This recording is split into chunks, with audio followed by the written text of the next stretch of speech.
Okay, is everything working? Okay, sound is coming through. Very, very cool. Hello. We're going to be talking about two things today. I'm recording two YouTube videos today. Two videos. Wow, in one live stream. Don't mess up, Patrick, in front of 0 viewers. It's going to be okay, Patrick. Everything's going to be okay. Okay, so we're going to be talking about how to make likable characters, how I go about creating likable characters in my script, and my 7-step rewriting process, and why I think rewriting is the most fun part of the writing process. But for some reason, a lot of writers really hate rewriting. And I don't want writers to not have fun rewriting because I think it is fun to rewrite. I'm stalling a little bit because I want to get the live stream over on this monitor, but it's just not showing up for whatever reason.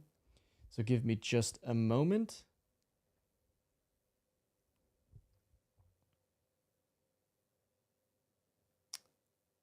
Let's see.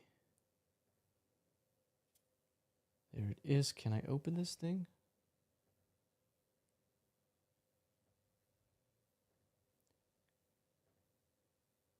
Okay, there it is. Cool. Let me see if I now can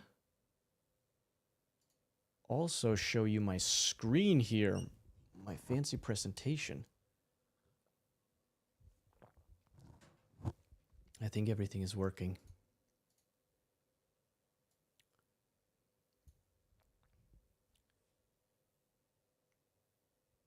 Okay.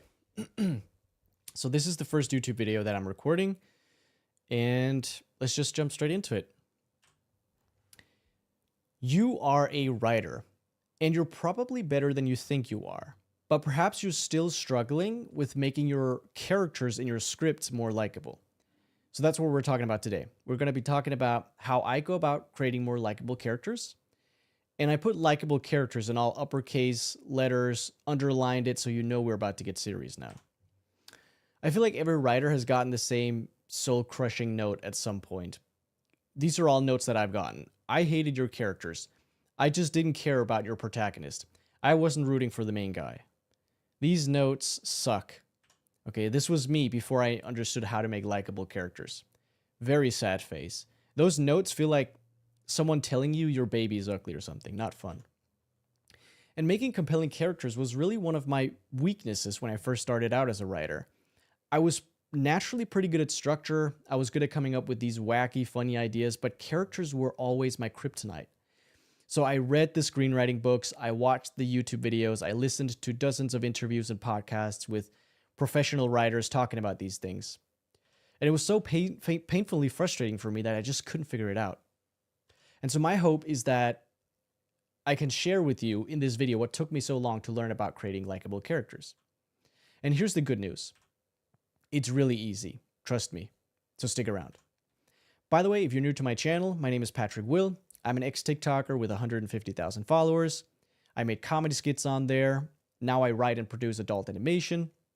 I have produced 8 animated shorts so far, some of which gained the attention of several producers who asked me to come pitch a show for them. So I've had a couple of pitch meetings just because I produced a couple of animated shorts, which is pretty cool. And you know it's true because I put a picture of myself in here. So you better believe it. Okay, so here's what we're going to cover in this video. We're going to talk about what likable even means, because we need to define it before we can actually talk about how to do it. We're going to talk about what makes a character likable, and then how we can actually make the character likable, right? We need to, like, the how-to part is the practical stuff. It's not enough to just know what makes a character likable. We need to understand how to actually do it in practice. So let's talk about what likable even means. So I used to think that likable meant someone I'd want to have coffee with. Then I thought of Darth Vader. Super likable character, but probably wouldn't want to have coffee with him. So that didn't make a lot of sense to me. Then I thought, does likable mean that the person is a good person? And then I thought of Eric Cartman, who is very likable character, probably one of my favorite characters of any show ever. He's a terrible person. So that didn't make a lot of sense either. And so this is the conclusion that I've come to. Do I want to watch this character on screen? If yes, they're likable. If no, they're not. That's it. Simple, clean, no philosophy degree needed. The Joker, likable character, terrible person. Gollum, likable character. I'd want to watch him on screen, but zero chance I'd share a latte with him. So that's the definition, at least how I define likable. So let's talk about what makes a character likable. What makes us want to watch that character on screen? And I've come to, there are 5 ways to do it, is the way that I see it. So there's sympathy, empathy, envy, and admiration. So the reason those 2 are bundled together is because the same traits that make someone envy a character are typically the same traits that would make another person admire the character. Relatability and social proof. So let's talk about sympathy. Sympathy is the act of making the audience feel bad for the character. Like, we show that the character's in pain, because everyone loves an underdog. And when we feel sympathy for a character, we want to see them win. We start rooting for them. And, pain is universal, so we can relate to it, which is another thing that's kind of cool. Like, some of these traits or some of these points can actually count for 2. So pain is universal. We feel sympathy for a character that is in pain, but we also relate to them, which is point number 4 in how to make a character more likable. And so some of these points actually stack and compound, which is pretty cool. And we're going to talk a little bit more about that in a little bit. So let's talk about empathy. Empathy is the act of making us understand the character. There's nothing worse than reading someone's script and feeling lost because I just don't understand why the character acts the way they do or talk the way they do. And so, yeah, why are they doing what they're doing? We want to make the goal and motivation clear for the character in order for us to understand why they act the way that they do. And so, again, sympathy can also trigger empathy. So let's say we have a character who lost both of their parents as a kid to the mafia. That creates sympathy. But if we then later see that that same character became a crime-fighting cop, we understand that because we saw what caused him to do that. So we also have empathy for the character. So just that moment of showing this character losing his parents to the mafia creates both sympathy and empathy. And this is what I mean by some of these moments can actually stack and compound and make the character even more likable. You see what I mean? I hope so. Oh God, I hope so. Envy and admiration. So this is the act of just giving the character traits that we wish we had. Traits that make us admire them or envy them. Is it a good person? Now, we talked about Eric Cartman before and how he's a terrible person but a very likable character. So it's not that your character has to have all of these traits in order to be likable. They can have some of them. If you have a villain, I probably don't want to make my villain a good person, but I can still make him likable by injecting some of these other traits. Relatability. Does the person look, feel, or act like me? And again, some of these other traits can also trigger relatability. We already talked about that. Social proof. Do other characters like them? And once again, all these other traits can trigger social proof too. So if we have a character that we feel sympathy for, we like the character, but we can also create another character who feels sympathy for that character. And then they will like the character. And because they like the character, we like the character even more. So it compounds. Again, this is super cool. At least I think it's cool. I'm kind of geeking out about this. I hope you think it's cool too. Okay, so that's what makes a character likable. Let's talk about how. So there are 2 ways that I like to think about it. I either think about it like I'm sprinkling these moments that we just talked about out throughout the script. Like I have a first draft or any draft, but my characters just aren't likable. And so I'm using these 5 techniques and sprinkling some of them out throughout the script into my scenes, or maybe I make a new scene to make sure that I have these moments in there. Another way to think about it is to inject the moment. Like you can create some sympathy for a character, like show that they're bullied. You add a small bullying part into an existing scene or something, like you inject that in there. Does that make sense? Everyone's doing a Sempic these days. That people should know how to do this. So again, sympathy is showing what causes the character pain. So here's a couple of examples. Did their parents abandon them? Did they lose a loved one in a war? Did they lose their job? Are they bullied, disrespected at work, hopelessly in love? Empathy. We show why they act or talk the way they do. What made them decide to be a cop? What makes them want to be famous so bad? What makes them stay with their terrible boyfriend? We've all seen a movie where we just don't understand why this character is staying in this terrible relationship, and it is so frustrating. We're screaming at the screen, right? So if we have this situation, if we have this character dynamic, this relationship, I think we should make it clear to the audience why the character is not leaving that person. It could be that a woman is staying with their terrible boyfriend because the boyfriend is blackmailing her. Maybe he has a terrible picture of her stealing a Snickers bar in a Walmart or something. And if she leaves him, he's going to release it on Reddit or something. What made them run away from home? Why are they so arrogant? Envy and admiration. So how we do this is we show things that make us envy or admire them. Are they rich? Have a loving family? Six-pack abs? Smoking hot girlfriend? Kind to kittens? Seriously funny? World's best table tennis player? That would be kind of cool. I would like to be better at table tennis. Relatability. Show us that they are just like us. Do they look like me? Do they like the same things as me? Do they also suffer? Again, stacking sympathy and relatability. Did they have a similarly traumatic childhood? Stacking empathy and relatability, maybe. Are they ambitious? Stacking admiration and relatability. Social proof.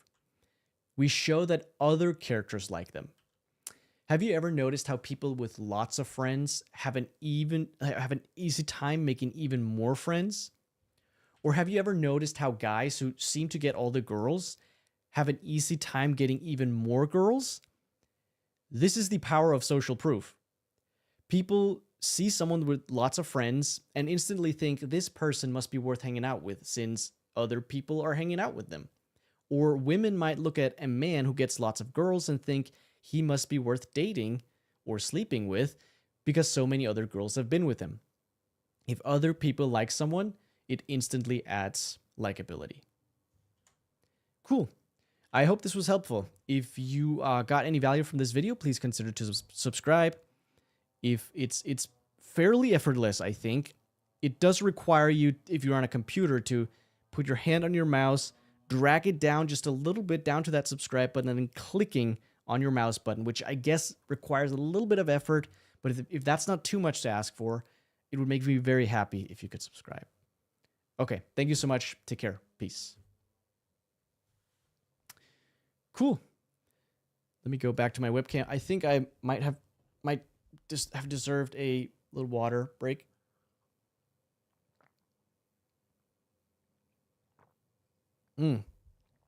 That's good water. Electrolyte water.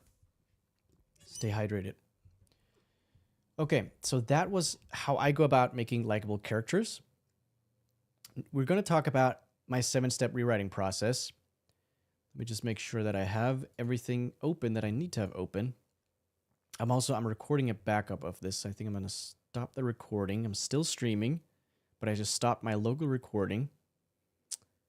And I'm going to start recording again. So I have 2 separate files for the YouTube videos. Okay. Let's see if I can put it back on the stream. And this is the right thing here. Let's see. Maybe grab another little sip of water.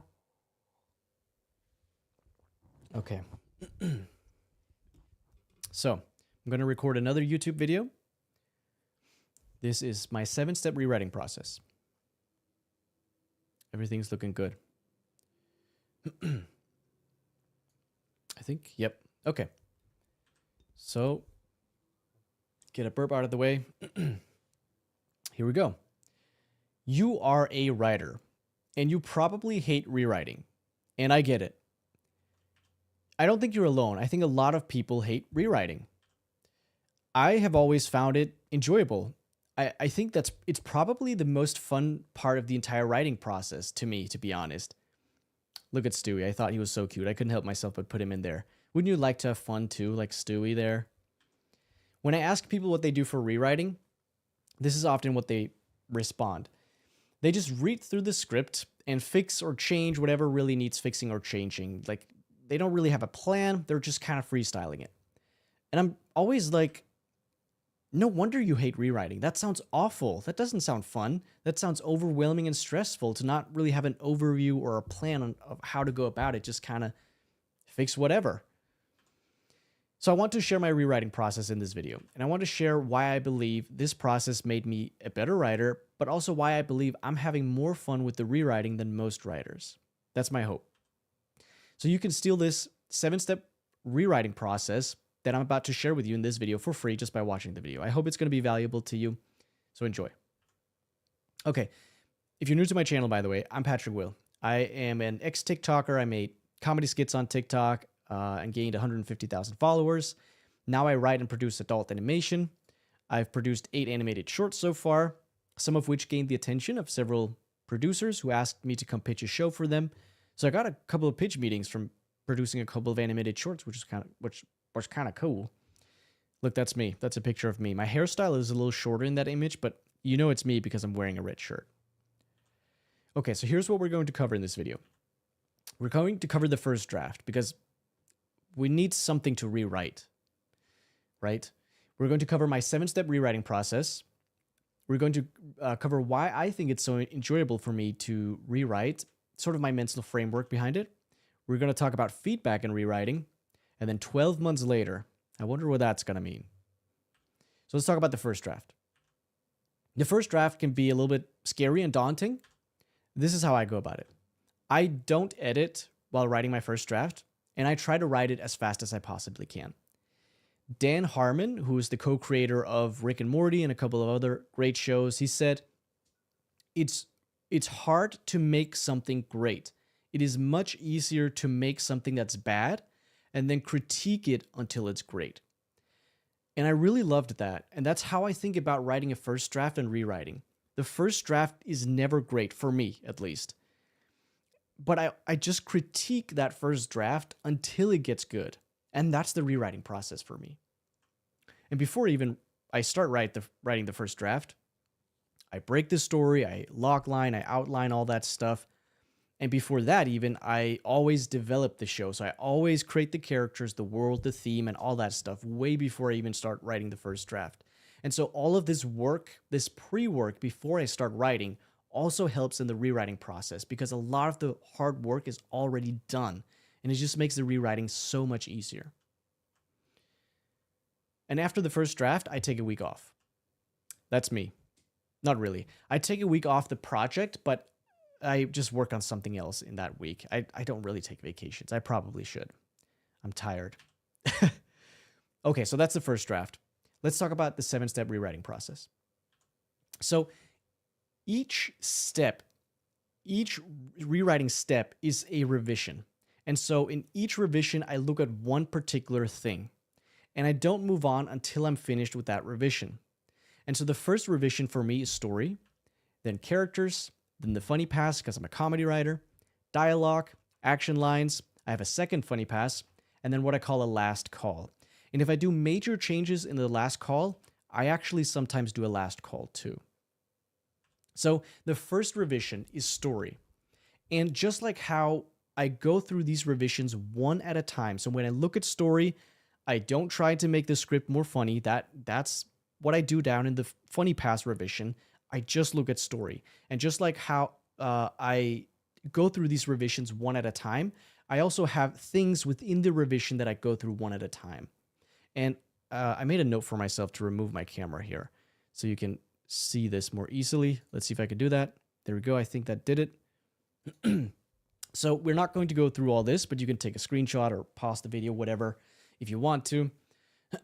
But basically in this story revision, I look at structure, the first scene, the other scenes, acts and midpoint, the theme, the stakes, the setups and payoffs, the whiff of change, and the dot checklist. And the dot checklist is basically just a document that I make before I even start writing with a list of things that I want to make sure that I include in the script. So before we move on, does any of this make sense? I mean, can you see how this is so much easier than having to go through it aimlessly without a plan? Can you see how it's so much less overwhelming? Can you see how it's so much easier to just go through things one step at a time? I hope so. If not, I'm sorry. I really tried. This is how I do it, and it's so much easier, I think, than just freestyling it and not having a plan. So this is the second revision. Characters. I go through the wants, needs, and motivations of all the characters. Whoops. I did something there. The character introductions, the rooting resumes, make sure they're three-dimensional, the whiff of change, the character dynamics between each other, and again, the dot checklist. And then I have a funny pass, and I made a note for myself here that I can bring the camera back safely. Okay, there I am. Okay. So I make sure that the characters are funny as they can be. The premise is funny, situations are funny, the jokes. And for my writing style, I try to have 4+ jokes a minute. Not necessarily jokes, but just 4 things that are funny. 4+ things that are funny every minute. That's kind of the pace and the style that I like to go for. So I make sure that I highlight all the funny stuff in my script and make sure that there's enough of it. The dialogue. Is all of it necessary? Can I cut some of it? Does it even advance the story? Do the characters sound different? That's pretty important to me. And, is the dialogue good enough? Can it be better? Action lines, action descriptions, setting descriptions. You know about this. The second funny pass, I try to make the script even funnier. And then I have a tone check in here because when I first started, I got the same note over and over again, and that was that my tone was all over the place. And it was true, because I love all types of comedy. And so I would often, I remember I got a couple of notes in some of my early scripts that's saying, like, the first half of your script is like this absurd comedy, and then the second half is grounded comedy. My tone is all over the place. And so I have a tone check in here in my second funny pass, just to make sure that I'm not running amok and it's not, all over the place. And then I have my last call revision. Final small changes, grammar typos, formatting, making sure the script is the proper length. That typically includes shortening it. It's very rare that my script is too short. And then again, the dot checklist. And if I have made major changes in the last call, I'll do a second last call, which is literally just the same as the first last call. And if I were to make huge changes in the second last call, I would do a last call 3, and then a 4, and a 5. I've never done more than 2, I don't think, but I would if that were to happen. And, 5, 6, whatever, until I'm happy with it. And it's worth noting that, for me at least, I take a day off between every revision, so I at least have a little bit of time to come back to the script and the rewriting with fresher eyes. Okay, so that was my 7-step rewriting process. I hope you could take something from that. So let's talk about why I think it's so enjoyable for me to rewrite. So one of the reasons is because hard things aren't fun for me. I don't think they're fun for most people. Easy things are fun. And having this step-by-step process eliminates the guesswork, it eliminates all the overwhelm and the stress, it just makes it easier. I mean, writing is always hard, but having this process and this guide, to me, makes it easier, which makes it more fun. And a lot of the hard lifting is already done beforehand, before I even write the first draft, right? The outlining, the breaking of the story, making sure that the characters work even, like having the idea for the premise, the themes, the world, all that stuff is already done, which means there is less work for me in the rewrite. And then the sculpting framework. So I think of rewriting as sculpting. If the first draft is like a block of stone, then the rewriting is the act of like chipping away at that stone. It's like, I enjoy seeing the script go from the steaming turd, which is the first draft, to something a little less steaming and smelly. I think it's just feeling that the script is slowly getting better with the rewriting is so satisfying for me. It's just like just polishing it over and over and over again, chipping away at all that bad stuff. Like Dan Harmon said, it's the critiquing the bad thing that I've made until it gets good. And that's so satisfying to me. I really enjoy seeing this block of stone turn into a beautiful sculpture. Anyway, I think that's a big reason why I enjoy rewriting so much. It's a very satisfying process. Let's talk about feedback and rewriting. So when the script is done, I send it out for feedback. And then I rewrite it again 6 weeks later based on that feedback. And the reason I bring that up is because this is part of the rewriting process for me. I could probably talk more about how I deal with feedback in a different video, but this is how I do it. 6 weeks after that, the 7-step rewriting process, I look at the notes that I got from the feedback and then go through them one by one and then rewrite based on that.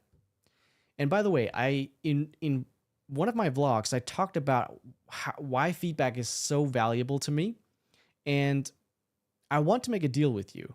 I talked about this in one of my vlogs, but if we get 500 subscribers by the end of this year on this YouTube channel, I would like to offer to read 3 of your scripts, pick 3 of you and read 1 of your scripts, and give feedback and notes on it if you want to, for free. Just because I know how valuable feedback has been to me, I'd like to offer the same for you. So if that's could be valuable to you, subscribe. So that's feedback and rewriting.